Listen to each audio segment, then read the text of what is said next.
The very first editor of TR Action magazine was Bob Knowles, followed by Colin Chuck. Roger Clark, the third editor, followed by a small stint by Mike May. Ginny Soden then followed, who was pivotal in turning the magazine into a more modern publication, before Steph Martin and Ian Pemberth took another small segment before the longest reigning TR Action editor of them all, and the man that brought really TR Action into the modern era, Steve Redway.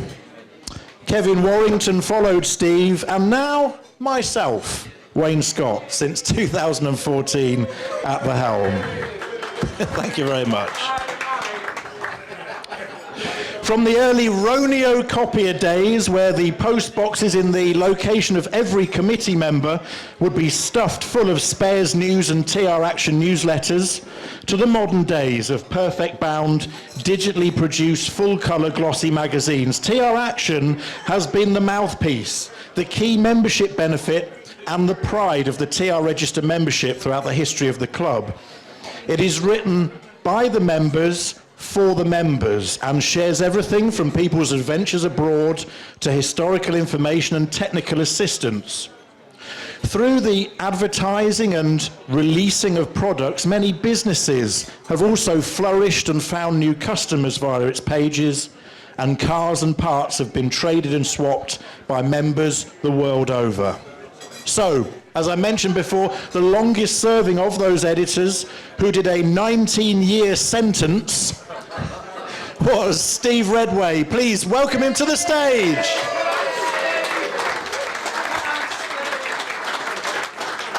And can I say, Steve, as I hand you this microphone, how nice it is to be talking on a microphone with you once again. Welcome. Thank you very much, Wayne, and a very, very good evening to all these wonderful faces I haven't seen for so long. It's a real pleasure to you all. Give yourself a big hand, please. Come on. Well done. Well, Wayne, it's an honour to be here. What do you want to ask me about, mate? Well, let's talk about the very start of your involvement with the TR Register, and it all begins during a weekend in the Lake District. Tell us more. Well, if you want the complete details, I might be here all night, but I'll tell you a little bit about it. I was up in the Lake District. I just bought a TR6. Now, we advise our members, of course, to join the TR Register before they get their car. Well, of course, I didn't do that. I bought a TR6 in a garage and got it on the road, and I went off on holiday. Tent in the back, a few bottles of wine, and off we went. Went to the Lake District. Spent the first week there, and we're going to head over to the Yorkshire Moors. So I'm heading back through Coniston and there, and pack my tent up. I'm on my way for my second week, and I see this car coming the other way, and it flashes its lights at me. It's one of those TR things, you know. I didn't know much about it. My 6 was quite new. And then there was another one. And cut a long story short, there was another 2, and then a car park full of them. So I thought, well, I better stop here and find out what's going on. There's obviously something wrong with my car. So I pulled into the car park, and it's mayhem at the bar. It is utter mayhem. There's a guy called David Lightning Brown there. Anybody remember him? Lest we forget. And it's rock and roll in there. And they say to me, where are you going? I said, I'm on holiday. I'm off to the Yorkshire Moors. He said, no, you're not. It's a lakes weekend. Cat was there, obviously. Anyway, they persuaded me to stay. And that was the start of my involvement with TR Register people. I remember that night, actually, they taught me a quaint habit of lining all your glasses up along someone's bonnet full of beer. It was my bonnet. I had the marks there for years. I really did. But we then went on, and of course, we joined the TR Register. But that was another story at the Boot at Vernon Dean in Hampshire. Anybody know that pub? It's a very quaint pub. Anyway, I had my tent camped in the beer garden, as you do. And the bloke behind the bar said, there's a bloke here who's got 2 TRs in the village. He said he's coming up tonight. And I met him. He had a TR4 and a TR3. And he said there's a new group being formed near you called Glavon. I said, pardon? He said, a new group. called Glavon. I said, that's an odd name, isn't it? Of course, it turned out to be Glavon. And I went to the very first meeting, and from there onwards, I was pretty much hooked on this TR thing. Well, of course, it was your involvement with Glavon Group that got you into editing TR Action, because you produced a legendary newsletter within Glavon Group, one that remains well read today. Tell us about that moment when you were convinced, bribed, whatever, into taking on the editorship of TR Action. How different was the magazine to how it ended up as when you handed it on 19 years later? Well, to answer the first question, yeah, I was producing a local newsletter. It was 50% colour. It was 40 pages. And I don't know where I got the stuff from, but it was real wacky stuff. And everybody seemed to like it, and we got members out of it, and Glavon seemed to sort of go on very well with this newsletter there. But I was really hoisting a sword above my head. I think it's hoisted by your petard, because the TR Register had got to know about this. And I thought it was a bit odd when Darryl U. Pritchard actually gave me a gold award for this. And I thought, well, it's only a newsletter. But I think they had other ideas in their mind, because it was only a month or two after that I was invited to join the National Committee as a member without portfolio. I should have seen through that, Ian. It was pretty obvious at the time, because Ginny Soden wasn't too well. She was the then editor. And as things went on, as we know, Ginny unfortunately passed away. And I felt obliged around that table up in Didcot to offer my services to run the magazine, little knowing what I was opening up myself for. That was the beginning of 19 years of doing it. Did you work out how many editions I did? Well, actually, we have got a little, on the back of this pillar here, there is the front cover from 2006, which says Redway does a century. So that was your first 100 issues. So it's probably near enough 200 issues, it must be. Well, it must have been about that. It seems a lot, and it's lovely to see all these front covers. We will talk about a particular front cover in a minute, yes, which seems to be lacking from here. It's been hidden somewhere. It's been hidden. So just to answer your question, what was it like? If you look over to there with the one with the TSOC club, where they're meeting with the Britannia and they're going to go off around Europe, that one there, yeah. That was very much like TR Action as I inherited it. It was basically a lot of social scene, but very little technical information in there. It wasn't too well balanced. Quite a lot of adverts, so we were getting on very well with our suppliers in there. But it was big boots to fill, and I didn't want to change anything too much. But over the years, as you're all aware here tonight, we did change it. And one thing that I tried to do every year was to introduce something new, something vibrant, either by looks or by quality. Do you remember we introduced Rebuilders' Diaries? Rebuilders' Diaries went for many, many years, and people loved that, to read about what other people were doing in the cold garage at night. But I suppose by the 100th edition that you mentioned there, we got the balance right. We were up at that 81 pages. We were still with peacocks, I think. And we were going to go into that next stage where we went with Bait Brand, and we got that wonderful change in the quality of the magazine. Yeah, and that was really a massive change, because before that it had been very much a sort of on the kitchen dining table production. Then it went really professional. We now had a design studio who are laying out pages in a different way. And I think that was probably the moment, I'm sure you'll agree, where TR Action went from being just a club newsletter to being the sort of magazine that you would see on the newsstands in WH Smith's or wherever. It must have been something you were quite proud of at the time. It is indeed, and you'd know, Wayne, what it's like when it drops through your letterbox and it's your production. Yeah. It's very exciting, and I love that. And yes, when Bait Brand came on board, we were able to do a lot of things we'd never been able to do before.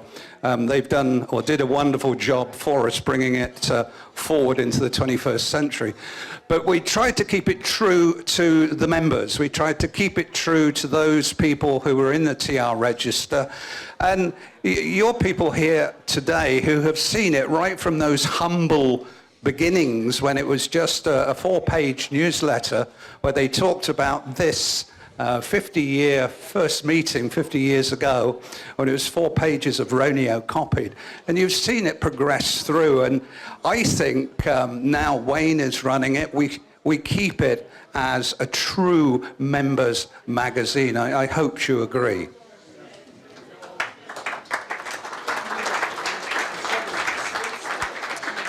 Well, looking through some of the articles that you produced and some of the, well, one front cover that you were very famous for, there's got to be some that stick out. I know the ones that stick out for me from the Redway era. One of them was the big conversation, I shall call it, debate really, about the name of the TR register and whether it should be changed. This happened at about 2000, 2001 time, I think, and it was whether we used TR Owners Club as the name going forward, and there was pages and pages of anger and then defence, and that was that's before I guess the web forum came along. That was the only way that members from around the country could get into a real good debate and an argument with each other through the pages of TR Action. It brought the club together, didn't it?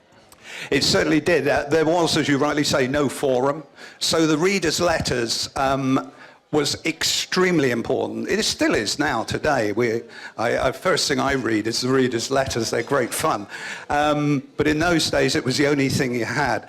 And I had this sort of feeling sat round the committee table that the TR register, I don't know, it just didn't sound right to me.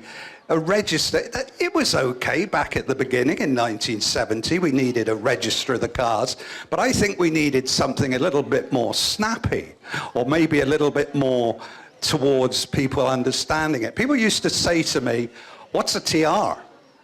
And they might catch it was a Triumph, but they'd never know it was a TR series of 2 to 7 sports cars. So I thought we should really change the name. And I can't remember the names I came up with, but some of them are quite wacky. And I put a few out there as a editorial. Those editorials are often quite seeking in their format. And I said, I think we should change the name of the club. Anyway, as Wayne said, there was a lot of input to the letters pages, that's for sure. Is there a particular, because you and I know that the main bulk of the content that we like to promote and we like to spend the most time on getting right and looking really magical are those really intriguing stories sent in by the members. I spend a lot of time doing features, but when you get a member's story that comes into your inbox, someone has taken the time to write for their club, you really go the extra mile, don't you? Is there a particular one that sticks out from those 19 years for you? Well, if you'd asked me this a week ago, I'd be able to answer it, because no, there isn't, and I'll be perfectly honest, I'm doing this off the cuff. But you're quite right. The stories that our members write for TR Action, it's the most important input of the lot. Some of those stories about the rebuild that takes an infinite amount of years. Many of those rebuilds for our guys have taken 10, 15, almost 20 years that car's been in the family and being rebuilt. And there it is on that sunny summer's day, resplendent in all its glory. I love those personally. And we've got to talk about that front cover, Steve. Have you got it here? Allegedly, it is somewhere printed, but I'm not allowed to bring it out because apparently ladies and children get upset. Is there anybody going to be offended to see what is my favourite front cover? No. Let's hear it a bit louder. No. Nigel, where's the woman in bras? Well, tell us the story, because actually it was another instance of members getting involved in content in the magazine, but it caused quite a controversy, and it happened just at Christmas as well, didn't it? Yeah, I'd actually done a front cover for the Glavon newsletter of Miss Santa Claus draped over the front of a TR7 with a nice frilly little dress and some fishnet. It wasn't me, no. Fishnet tights, the whole thing with all the presents around it. And it really, really did good. It looked really good, and our members loved it. So I thought, well, if it's possible, I'd love to reproduce that for TR Action, little knowing what might happen. But it was funny, actually, because someone sent me in some pictures taken in a studio of a beautiful red TR7, a lovely model with it, and they just fitted the bill. Black backdrop, it just would look stunning, stunning for Christmas. Well, cut a long story short, I did publish it, but we did get a lot of letters. Are we going to show it? We've got it somewhere, but I'm looking. Do we have the? No, he's hiding. No. Oh, we'll put it out tomorrow, I think. It's definitely here. Well, that's seriously sad. I thought I might recreate it, but I was advised not to. So I've had to put my bra and pants back in the room. But Steve, you are, as well as being magazine editor, you really started off a tradition that I feel that it's been my duty to uphold within the TR Register. And it was a very important thing that you passed on to me, because I have the great privilege of presenting the arenas alongside Graham Robson. It's a great honour to do that at the TR International Weekend every year, but I try and do it in a Steve Redway fashion, in that we party till 5, 6 in the morning. We have a quick hour or so's kip, and then in the morning, as if by magic, we rise up and say, "Good morning, campers." You started all of that. Yes, it was a long time ago. Yeah, except when I get stuck in the shower. Thanks, Graham, yeah. Well, if I got a minute or two, I'll tell you how that happened, actually, and this is really the fault of Rosie Good.